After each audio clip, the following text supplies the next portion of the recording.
Hola muchachos, hola padres de familia. Qué alegría volvernos a encontrar por este medio aunque sea. Ya saben que las circunstancias nos ha obligado ahorita a trabajar en casa y a estudiar en casa muy duro, tanto a ustedes como estudiantes, padres de familia, gracias por ayudar a sus hijos en este proceso académico, como nosotros también acá desde lejos, tratando de ubicar, tratando de llamar. Y primero que todo, pues también pedirles disculpas por la guía 7 a los estudiantes que no se los pudo llamar debido pues a problemas de comunicación. Pues lo que se quería era entrevistar, pero desafortunadamente pues en muchos estudiantes no se pudo, pero no se preocupen por esa calificación. Más sí, preocupémonos ahorita por esta super clase, esta teleclase que les estoy dando, que están viendo a través del canal de YouTube. Bueno, primero que todo, pues tener en cuenta que la tecnología es algo muy especial, ¿no? La tecnología no solamente son los computadores, la tecnología, miren, es desde cómo se elabora su chaqueta que está puesta ahorita, cómo se amarran los zapatos. Todo eso fue un proceso tecnológico muy largo, ¿no? Lo que les explicaba a los niños desde las épocas de las cavernas, cuando los niños, cuando los cavernícolas les tocaba a ellos inventarse e idearse la forma de cómo vivir en sus cuevas, de cómo estar calientitos ahí dentro. Entonces inventaron el fuego, después para defenderse de semejantes animales que se llamaban los grandes dinosaurios. Entonces imagínense ustedes, eso era súper espectacular, cómo era la vida de ellos, y además no podían quedarse en un solo lugar, sino que tenían que andar de un lado a otro, de un lado a otro, viviendo y tratando pues de sobrellevar esta parte pues de la vida de ellos, ¿no? Entonces eran, como decimos, eran una parte pues, no era, eran nómadas, entonces iban de un lado para otro. Entonces imagínense ustedes cómo era el proceso tan difícil de vida de nuestros cavernícolas. Pero pasaron los años y entonces hubo más inventos, hubo más cosas, ¿sí? Pasó de la edad de piedra a la edad media, donde la edad media pues ya los hombres ya se unían en sociedades, sus familias se unían en sociedades y podían estar muy juntos y podían de ahí ya aplicar más partes tecnológicas, ¿sí? Porque como ya inventaron lo que era el fuego y lo que era la rueda, entonces el hombre ideó muchas cosas. No solamente eso, sino empezó a inventar máquinas, ¿sí? Y empezó a inventar cosas muy buenas para el desarrollo de la vida de la sociedad, ¿no? Eso pasó en la Edad Media. Después, en una edad postmedia, digámoslo así, o una edad ya casi moderna, ¿sí? Los hombres ya empezaron a inventar máquinas muy avanzadas. Estas máquinas avanzadas, miren, ya tenían su propio movimiento. Entonces, al tener su propio movimiento, sí, el hombre descubrió los combustibles, ¿no? Entonces, miren que con esos combustibles se dieron cuenta que podía empezar a manejar máquinas. Entonces apareció ya el tren, apareció la máquina a vapor, apareció, digámoslo así, hasta los automóviles a vapor y que funcionaban también con otro tipo de combustibles, ¿no? Cuando ya inventaron lo que es en sí cómo se podía hacer el petróleo como una herramienta para combustible, pues sí, entonces ahí empezaron todavía a utilizar mucho más la parte de estas máquinas, ¿no? Entonces ahí aparecieron los vehículos y aparecieron ya todos los medios de transporte que nosotros conocemos, ¿no? Ya en una edad ya moderna, ¿no? Digámoslo así, una edad moderna y ahorita una edad pues postmoderna, que es la que estamos hablando pues actualmente y es algo pues muy espectacular. Miren lo que está pasando ahora con todos estos avances. Pero entonces el hombre tuvo la necesidad de guardar mucha información, porque iba pasando los años, iba pasando el tiempo, pero no sabían dónde guardar tanta información. Entonces, primero la pregunta era, ¿cuántos éramos? ¿Cuántos hombres hay? ¿Cuántas mujeres hay? Pero entonces empezaron a inventar lo que es un censo para saber cuántos hombres, cuántas mujeres, cuántos niños habían en determinado país, más aún en Estados Unidos. Entonces, en Estados Unidos se idearon una forma, una máquina muy especial, ¿sí? Para poder calcular esta parte del censo. Entonces inventaron unas tarjetas y estas tarjetas eran muy esenciales porque eran unas tarjetas que ya utilizaban un poco de tecnología donde había la parte de la información. Estas tarjetas eran unas tarjetas perforadas. Pero miren que el censo se demoró muchos años en llegar, cerca de 10 años, porque así las máquinas eran como obsoletas, ¿no? Entonces apareció el Mark I, el Mark II, que eran computadores supremamente grandes, miren, que ya empezaron a inventar que funcionaban con unos tubitos, sí, que eran unos tubos al vacío, y esos tubos al vacío, esos eran lo que funcionaba, y eran kilómetros de cable, o sea que para tener tu computador en esa época, no lo podías comprar. ¿Por qué? Porque tenía unos fines, y además dicen que tenía fines hasta militares, ¿sí? Porque los fines militares era de ver que quién era el más potente, el país más potente, si era Estados Unidos, Rusia o Japón, ¿Cuál era el más fuerte en eso? Entonces miren que tenían esos computadores, pero eran unos megas computadores de 5 pisos que se utilizaban porque eran llenos de artefactos de hierro, cables por kilómetros, llenos de los bulbos de que les digo de lo que es de los tubos, que decimos así. Entonces miren, todo eso pasó el tiempo y se fue modernizando, ¿sí? Después apareció lo que se llama los chips, después apareció los microchips, lógicamente todo a base de los circuitos, ¿sí? Si podemos saber qué es un circuito, ¿sí? Es lo que tú haces, miren, cuando prendes la luz o cuando apagas la luz. Entonces, si yo apago la luz, adiós video. Pero si yo prendo, ya ahí, entonces ahí ya me pueden ver. Entonces, miren, ustedes que ese invento fue un invento muy grande. Porque desde ahí usted se da cuenta, cero, no hay corriente. 1, hay corriente. Entonces, ese sistema se llama sistema binario. Y desde ahí empezaron a crear cosas mucho más grandes, pero desde el punto de vista tecnológico, más no desde el punto de vista de tamaño. Entonces, miren que los computadores fueron reduciéndose de tamaño, desde los 5 pisos del Mark I, Mark II, ¿sí?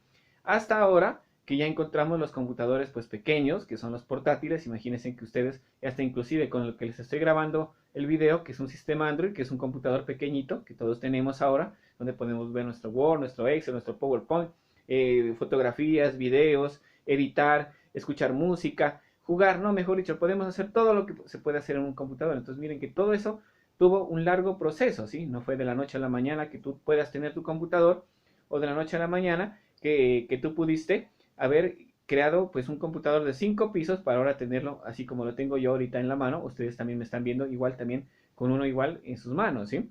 Entonces miren que la diferencia de los aparatos tecnológicos que ha creado el hombre es una diferencia muy grande, pero todo gracias a ese sistema, 0 y 1, 0 apagado, 1 prendido. Entonces miren, eso a velocidades impresionantes es lo que se llama un procesador, ¿sí? Lógicamente, lo que hay aquí dentro de nuestras cabezas, que es nuestro cerebro, eso piensa totalmente distinto, pero es la base fundamental, ¿sí? Tú puedes razonar, tú puedes pensar, puedes tomar decisiones. Los computadores han tenido sus generaciones para llegar a esto, ¿sí? Hasta inclusive, miren, el otro día entrevistaban a un robot, ¿no? Que decían que es el único robot que no le daban el COVID-19, porque pues lógicamente era un robot. Pero des en cuenta que, miren, al entrevistar, ¿sí? Ya tenía sus decisiones, sus pensamientos. ¿Por qué? Porque ahí viene la parte de la programación. Y a eso es ahí entonces donde queremos llegar. Miren que aprender computación no solamente es manejar Word, manejar Excel, manejar PowerPoint, manejar wikis, hacer blogs, hacer videos en YouTube, hacer cosas impresionantes, hacer animaciones. Bueno, no, eso no es en sí la base de la computación. La base de la computación es la programación, niños. Eso es lo que realmente vale dentro de la parte de los computadores, la programación. Porque si tú sabes programar, sabes plasmar tus ideas dentro de un computador. Entonces ahí tenemos que si tú sabes en sí que es un sistema binario, que es el 0 y el 1, ¿sí? El 0 y el 1, y sabes que además de eso puedes hacer una programación determinada, ¿sí? Puedes ya realizar ahí sí lo que el computador, lo que tú quieres hacer. Un ejemplo. Miren ustedes que en realidad la parte de la programación que estoy hablando ahora, ¿sí? Es algo que los niños debemos saber ya, los niños, o sea, ustedes ya como niños ya deben saber programar. Por eso el profe ya les está hablando de la microbit, ya les está hablando de lo que es el sistema de la microbit, cómo funciona, miren, y que también la podemos programar, ¿sí? Y entonces estábamos ya buscando soluciones, estábamos buscando la forma de hacerlo. Pero todos decíamos que eran a base de alguna palabrita muy esencial, que es la palabra algoritmo. Un algoritmo. Entonces, ¿pero qué es eso, profe? ¿Qué es un algoritmo? Miren, un algoritmo es una serie de pasos, ¿sí? Para llegar a algo. Por ejemplo, si tú dices, voy a sumar 2 más 2. ¿Cuánto es 2 más 2? ¿No los escucho?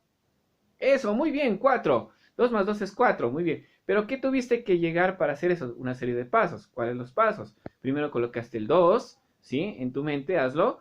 Después colocaste el signo más, que significa que vas a sumar. Abajo de ese 2 o a la derecha del 2 vas a colocar el otro 2. Y después el siguiente paso es colocar el igual. Y el siguiente paso es operar. Si tienes 2 y tienes 2 más, serían 4. Entonces miren, 2 más 2 serían 4. Entonces eso se llama un algoritmo, que es una serie de pasos. Pero si vamos más a la vida diaria, a la realidad, podemos observar lo siguiente. Por ejemplo, si tú quieres supón que es un día cualquiera, un día pues que vas a ayudar a tus papás. Entonces, ¿qué es lo primero que haces? Ah, sí, levantarse. Lógicamente, es lo primero que vas a hacer en el día, levantarse. Después, ¿qué vas a hacer? Ah, sí, tienes que bañarte, lógicamente. Entonces, miren, lleva dos pasos. Primero levantarte, después bañarte. Después, ¿qué tienes que hacer? Ah, sí, cepillarte. Tienes que cepillarte muy bien los dientes, muy duro los dientes, muy bien los dientes para que queden muy limpios. Muy bien. Después, ¿qué tienes que hacer? Ah, lógicamente, pues tienes que desayunar, ¿sí? Y si quieres, te vuelves a cepillar de nuevo, si tienes todo el tiempo común. Mire que llevan cuatro pasos, ¿sí? El primero era levantarse, ¿sí? El segundo, ¿cuál era?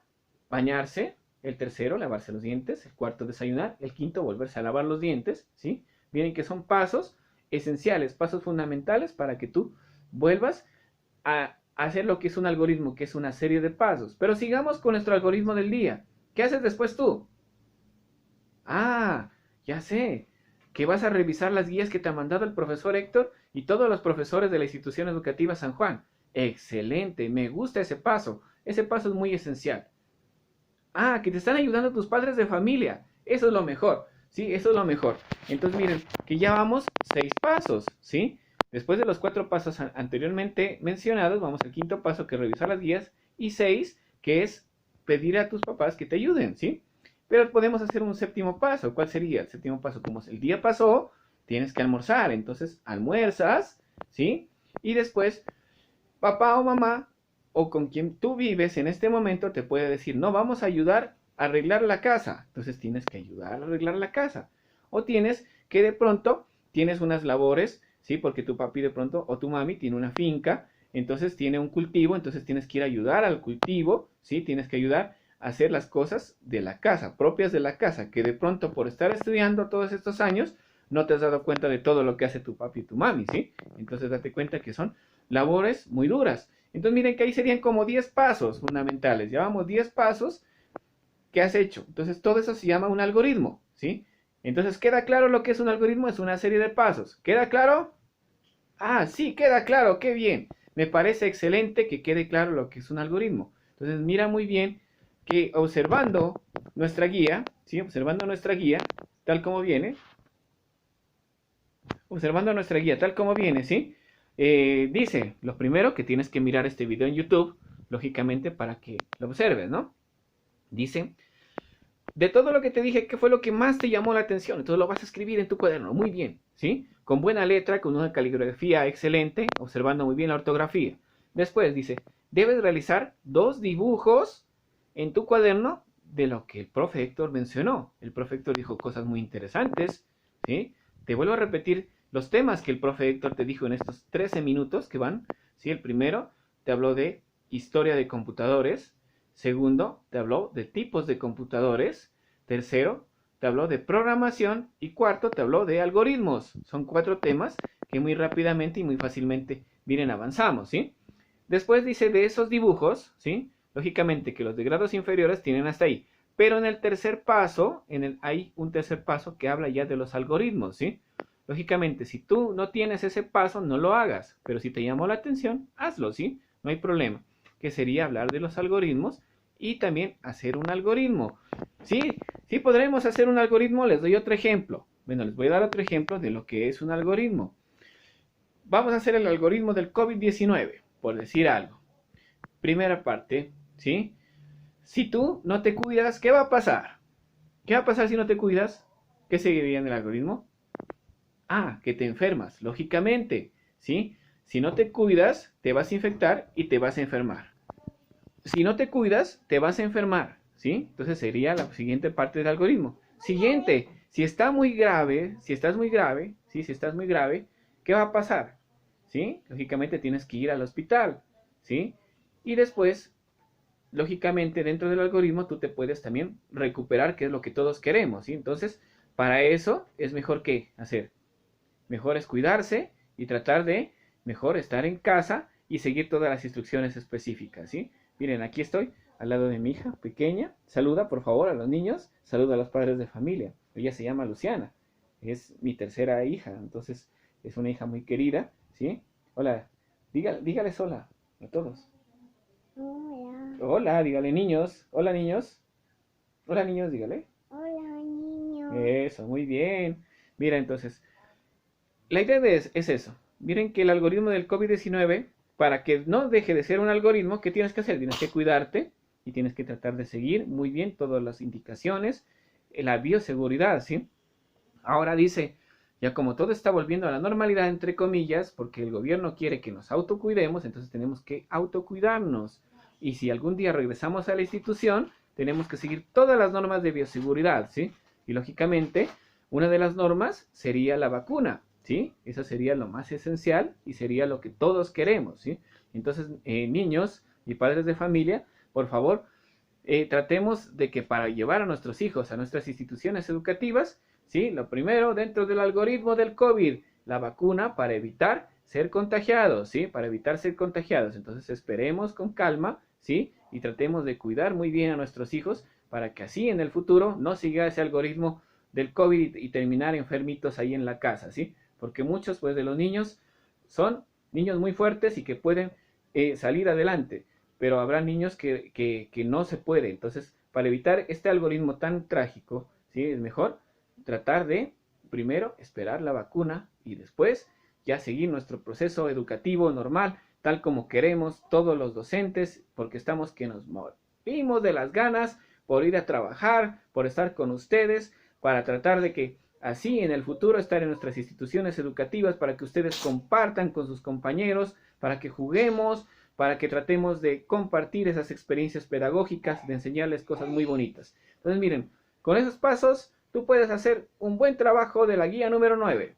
Entonces, un saludo muy especial para todos y cuídense, el autocuidado viene ahora, es tu responsabilidad. Muchas gracias a todos, estudiantes, niños, padres de familia. Saluda a Luciana, diles, cuídense, dile que se cuiden. Bueno, hasta luego.